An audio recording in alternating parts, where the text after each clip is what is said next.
Hey, what's going out there, YouTube world? This is Stock Capital. So, got my baby with me.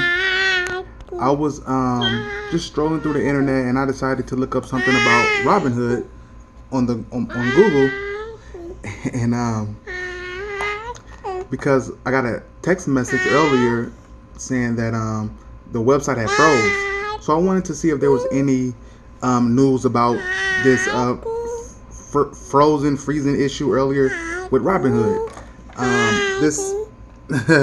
This situation has happened many times again with Robinhood in the past, right? And so I want to know, is this thing like really taking off or whatever? The situation with the Robinhood system freezing on investors. So I type in Robinhood and I Google search this Robinhood. And so then I find out that there's a 20-year-old Robinhood customer who dies by suicide after seeing a $730,000 negative balance on his Robinhood account. So, first let me say my condolences to his family and friends. This is horrible. This guy was young. He was 20 years old. Let me see. Hold on. I got my laptop still up right here. Let me, man, this was horrible.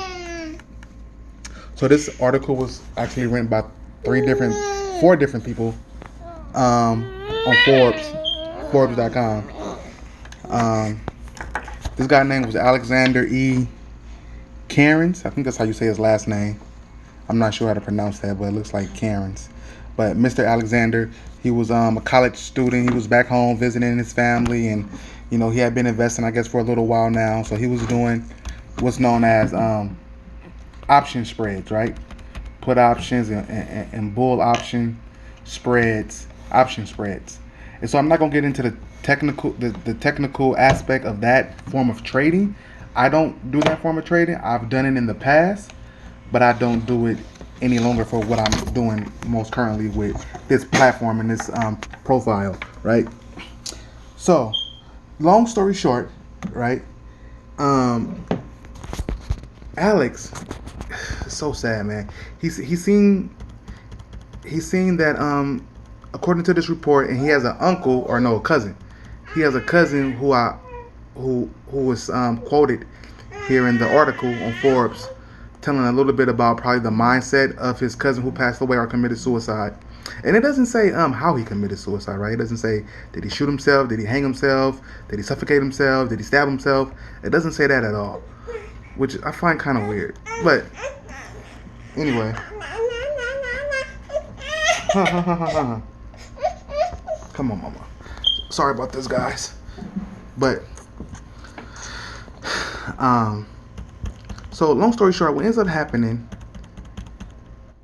according to the cousin for the most part, is that he sees this negative balance on his account, $700 and some thousand, because of this option trading that he was doing, this option spread trading that he was doing, or spread options that he was doing. And Molly, get down. And they say he kills himself because of this balance. Now, here's the thing. This is seems to be a Caucasian guy. And I'm not playing no kind of race card here. I'm just letting you guys know. It's not, you know, a Mexican or a black guy or an Asian guy who was doing this. This was a normal, looked like a normal, typical, you know, white guy. And kills himself because he sees this balance of negative 730,000. Yeah, $730,000. And so what they're saying in the article is this, that his account displayed that, but it had not updated. It had not updated yet, or refreshed, or something to that nature. Hey, mama. And so the balance, it doesn't say what the balance would have been or should have been. Let me see. And I'm looking through my laptop here on the Forbes website about the article. Somalia. Would you like your bottle? Here you go. Do not throw it on the ground. Do not throw it. There you go, baby. This is a horrible story, guys. Oh man, I should have. Okay. Alex may not have realized that his negative cash balance displayed on the Robinhood home screen was only temporary and would be corrected once the underlying stock was credited to his account. So you mean to tell me? And I guess with I don't know. I'm not even gonna blame this on Forbes or their writers or whatever, but it's kind of trying to make people believe that Robinhood needs to change their software system or their format or their screen displays so that the updates, I guess, are faster or something to that nature. But they're trying to kind of put the blame for this suicide on the company of Robinhood, and I don't see it that way at all. I'm just gonna share this with you guys.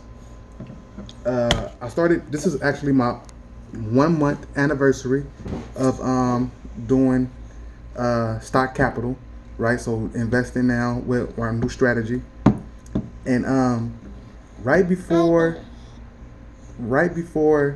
I actually started putting lots of money into my new investment strategy, my Robinhood account was like negative. It wasn't negative 730,000, but it was negative. It was like a negative a couple dollars. And you know what I did? I emailed Robinhood and I said, "Hey, I deposited X amount of dollars 5 days ago. It hasn't showed up on my account yet. Why am I seeing this negative number on my account?" They emailed me back. They told me, "We see your account is negative, $3 or $4. This will update itself within the next day or 48 hours or something, whatever it was at the time." And you know what happened? It updated and things went on. Now that was different because it was just about my money that I was depositing into the system. What this guy was seeing was the results, or what he thought was the results of his trading options and the money that he would have to have paid, or he thought he was going to have paid. And so it's a lot to this article. It says he had $16,000 of I think he started with 16,000 or something. I don't know. I just read the article, but here it is right here. It's at the beginning part. Thursday night, after looking at his Robinhood account, which appeared to have $16,000 in it, also showed a cash balance of negative $730,000. Right. So had he had just emailed Robinhood and asked them about it, he, probably could have got some answers. But that's why I think, this death is sad and it's tragic. But I feel like it's deeper than just, him losing, or thought he was going to lose this over $700,000. I don't know what other issues he had going on. Like, he was a college student, so I don't know what his life like was at school. I don't know what his life like was with his friends. It's a lot of other things, but I feel like for the media to try to blame this on Robinhood is, it's petty. It's a bad angle to take. And so, to my people out there, in investing, and I know there's stories before Mr. Alex here of people committing suicide because of stocks and losing a bunch of money, and I'm aware of that. But I feel like this situation a little bit different.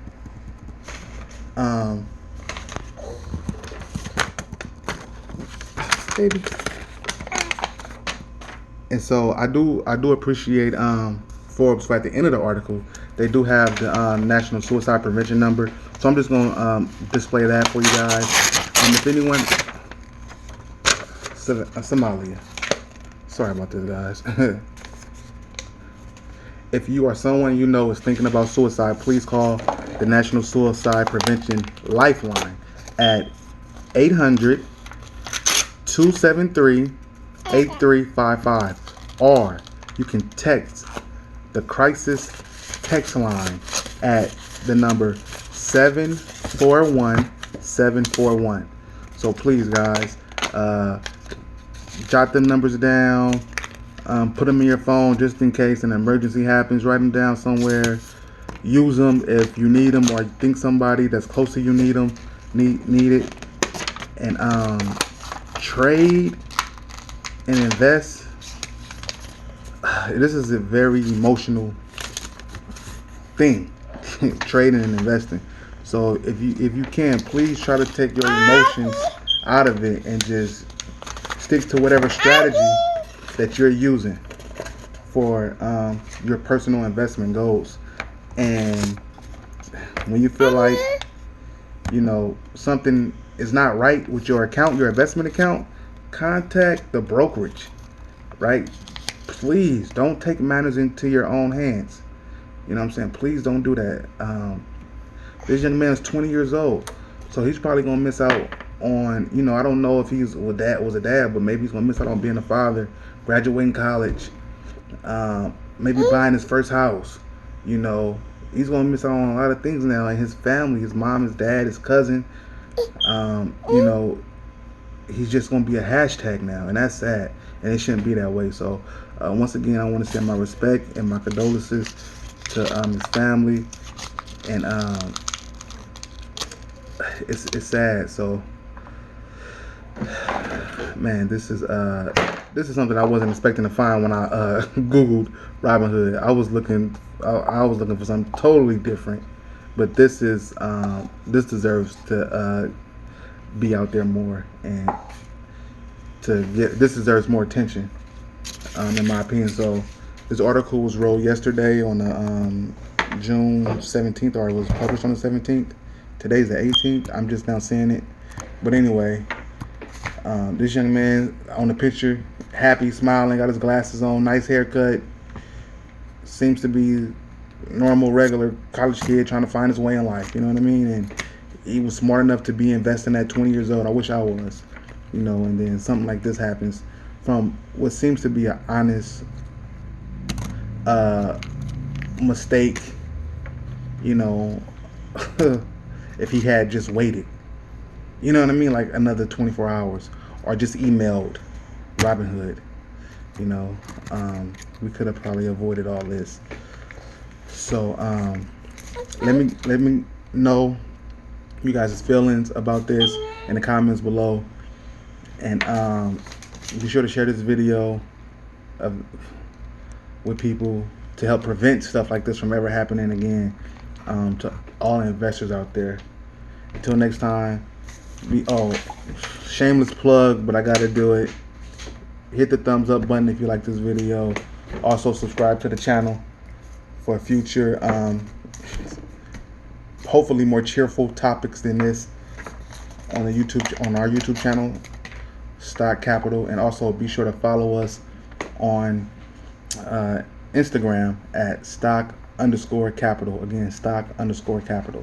Till next time, remember, 3 important things we always got to do as investors: get a goal, educate ourselves about the goal, and invest our time and our money.